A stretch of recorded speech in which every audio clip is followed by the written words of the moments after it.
I would like to say good day and welcome to our lecture series on Hinduism.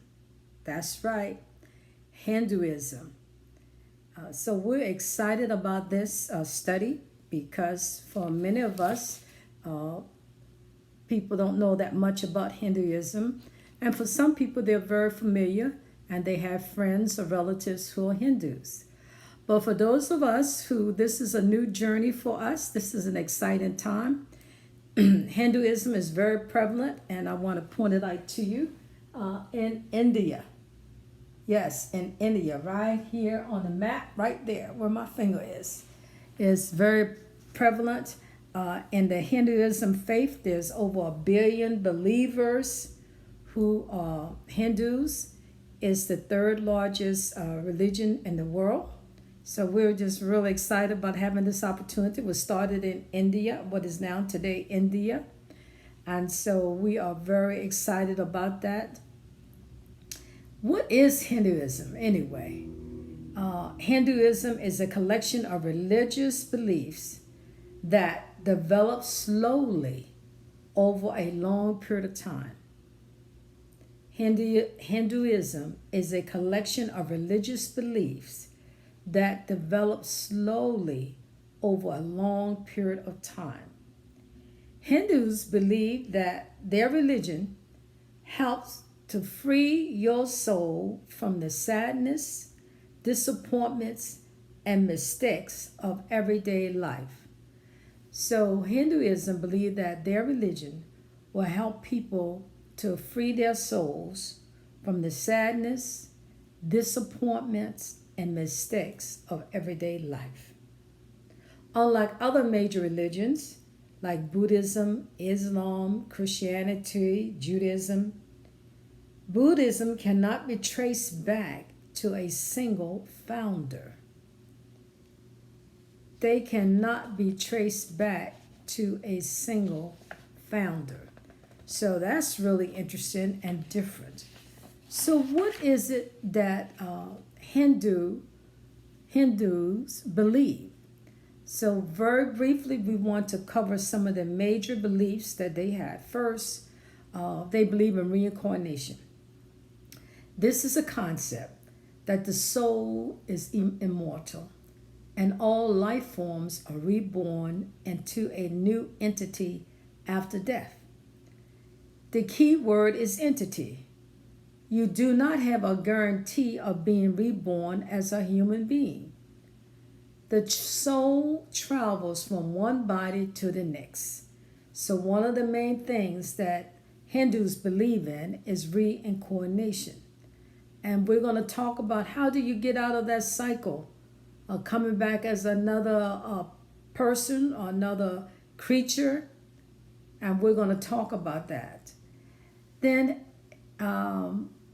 Hinduism believe in something called karma. Karma is a concept that if you do good, if you do good deeds, good things will happen in your life. If you do bad deeds, bad things will happen to you in your life.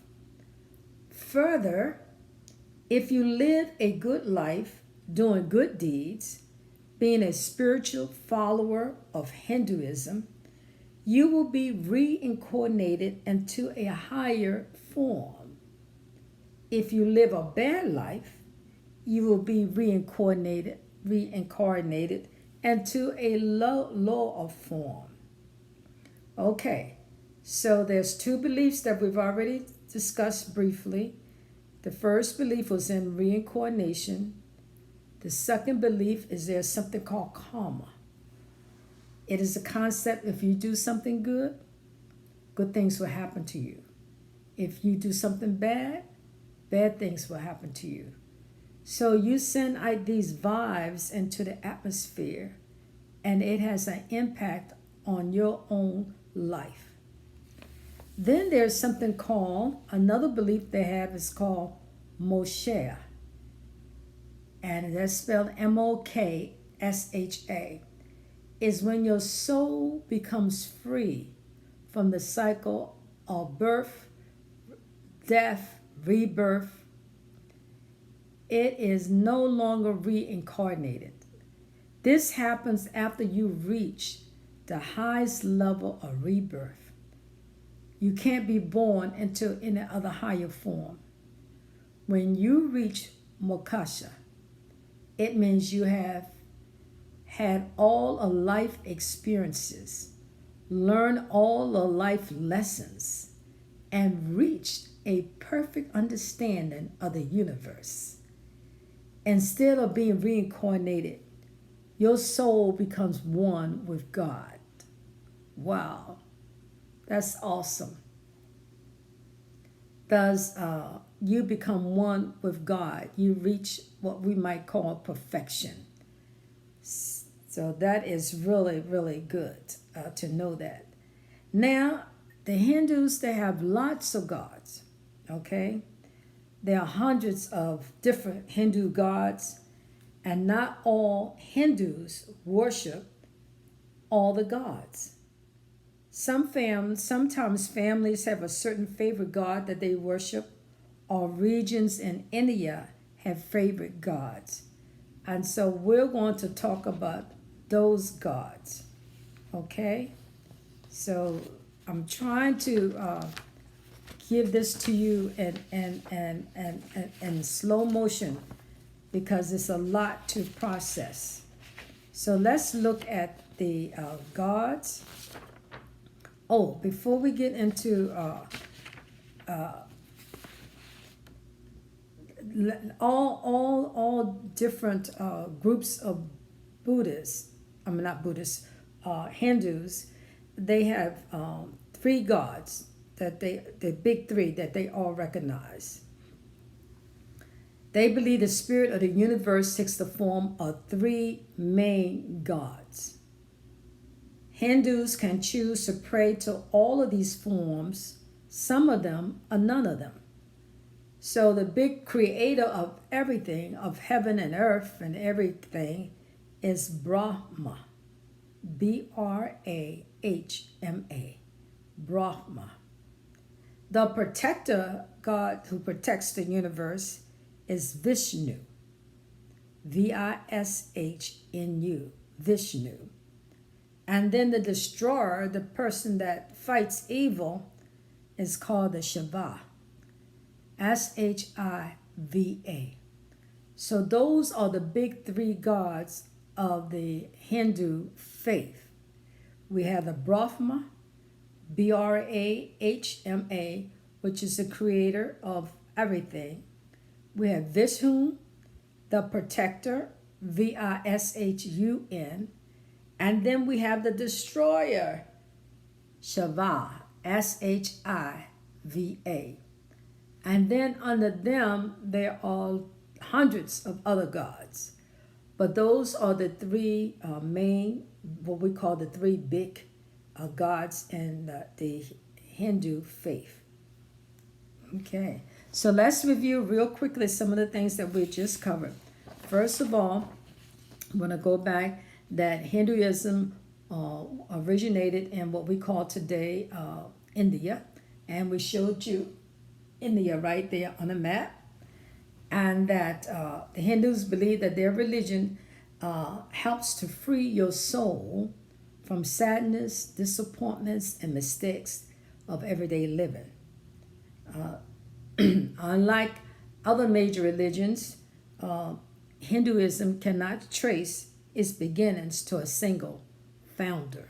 So there's no single founder of Hinduism.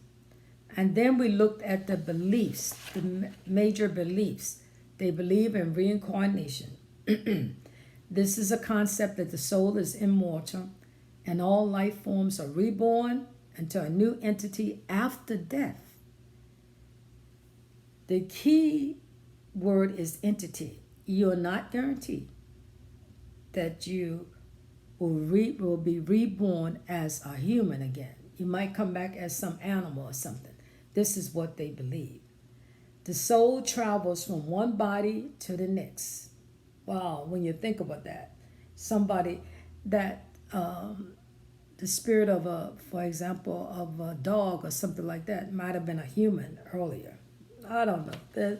It's really interesting and challenging, and it's an opportunity to have a lot of discussion.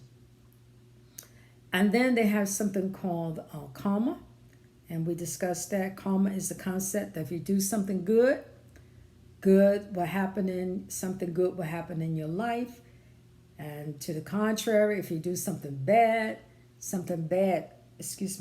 will happen to you in your life. So the idea is that you want to do good things, send out good, what they call karma, so that good things will happen to you. And then the third belief that we're going to share today is that moksha, moksha. It is when the soul becomes a cycle, free from the cycle of rebirth. You finally reach perfection. You reach the highest level of rebirth, and you can't be born in a higher form. When you reach moksha, it means you have had all of life experiences, learned all of life's lessons, and reached a perfect understanding of the universe. Wow. Instead of being reincarnated, your soul becomes one with God. So at the end of this cycle of being reincarnation,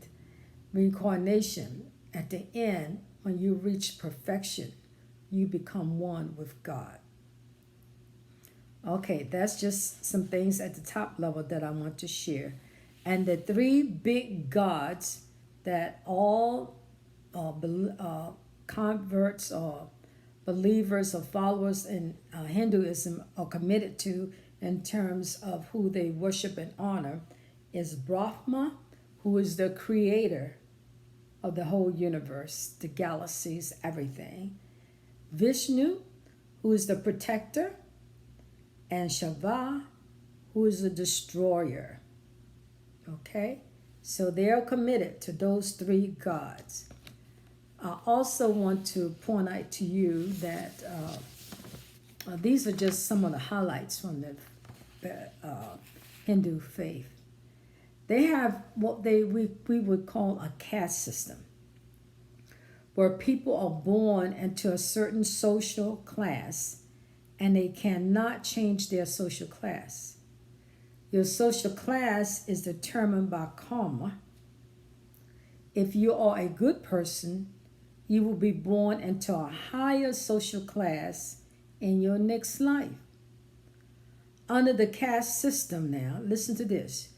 You can marry, what jobs you can have, and where you can live are restricted by your social class.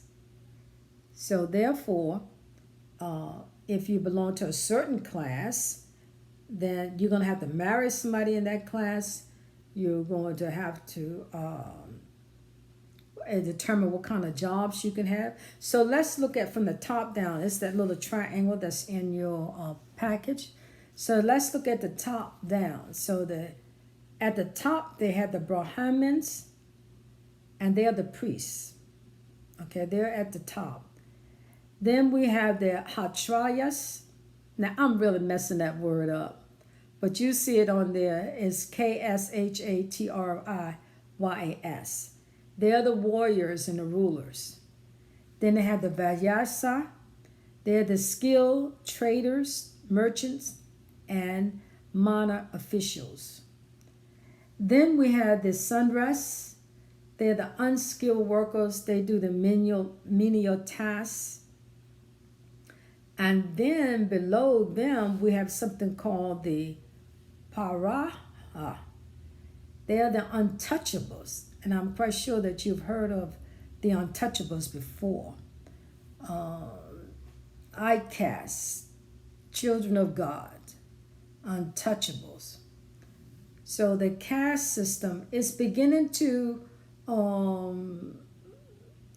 wouldn't say disintegrate, but it's not as severe as it used to be because of modernization, that people now are beginning to work with people in offices and businesses who were not in the same caste level as they were in the caste system. But now they begin to see that that's okay. They even beginning to date people from different caste systems than they used to do in the past. In the past, it was a total no-no. No, never would you mix.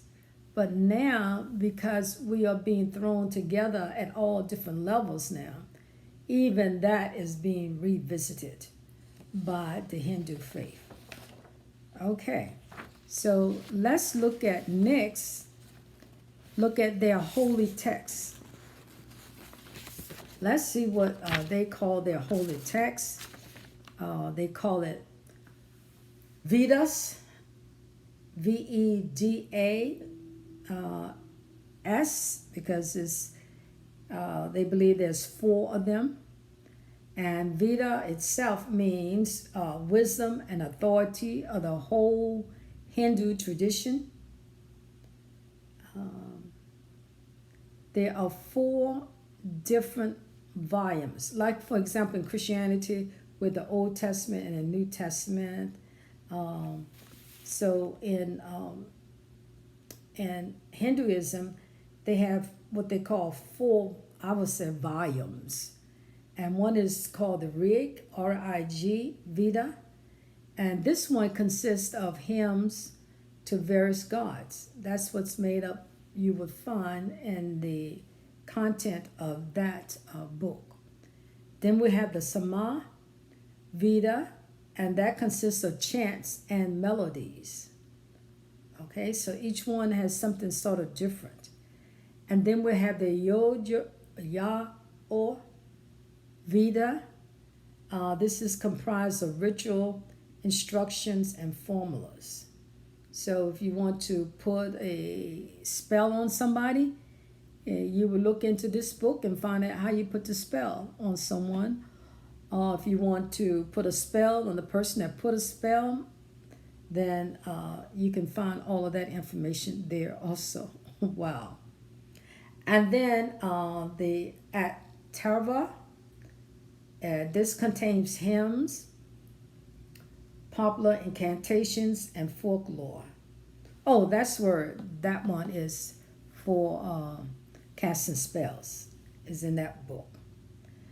Now, those are the 4 main subdivisions of the Veda. That's the scripture and authority for how the Hindu governed their life. Okay, so let's look and see what's on this next slide. Let's look at the 7 core beliefs of Hinduism. Brahman is the number 1, is belief in one universal soul, but still recognize other gods and goddesses. Okay, Brahman is belief in one universal soul. That all together, we're going to eventually be blended together into one soul. Atman, the belief in soul. First of all, that the real you is not the physical you, but the real you is the inner man, is the soul that's in you. And some people use that word soul and spirit interchangeably. So it just depends on your definition of each. Karma, we discussed that, is the universal law of cause and effect. If you send out positive things, then positive things, good things will happen to you. If you do negative things, then negative things will come back to you, cause and effect. Then we have Moksha. That's the liberation from the cycle of time of birth, rebirth, and birth and rebirth. It's time, is like, you could call it salvation. It ends the cycle of rebirth. You have reached now perfection, and you have become one with the God. Vedas, Vedas, are the sacred books. We just finished going over, I think it was 4 of them. They believe that everything has a time, works in cycles, that the whole universe works in cycles, and that there are 4 major cycles. and that right now we are in the fourth cycle. Dharma, that's in reference to proper behavior. So the 7 core beliefs of Hinduism, that they believe in one universal soul. They believe that everybody has a soul, which is Atma. They believe in a universal law of cause and effect, that's karma. They believe in the liberation from the cycle of birth and rebirth, is called Moshaka. And they believe in the sacred books. There are 4 of them on the Vedas. They believe that things work in cycles, and this is the 4th cycle that we're in, and that this will end soon. And Dharma is proper behavior. Okay, so let's turn to our next page in our slide presentation. Oh, before we get to the holy days, the Hindu holy days, they have lots of holy days, but let's look at just the, how many we're going to look at? 3 major holy days. And we're going to talk about that millions of Hindus make a pilgrimage once in their life to the holy Ganges River. Each year to bathe in its waters and to fulfill their vows. So each year, lots of Hindus make the pilgrimage to the Ganges River. And I think in your PowerPoint handout that you can see an example of all those thousands of people getting ready to get into the water. The most popular festival in the Hindu faith is called Holi. It takes place in February and March. It's a great celebration. Then we have the Diwali. This is the festival of lights. Welcome the New Year in. This takes place in November, so it's coming up shortly. And then we have the Dasara. This is 9 days in October. That's right around the corner. Celebrating the victory of the Durga victory over the buffalo demon. Okay, so they do believe in demonic forces. At this time, presents are exchanged and dances and processions are held to honor the goddesses. Okay.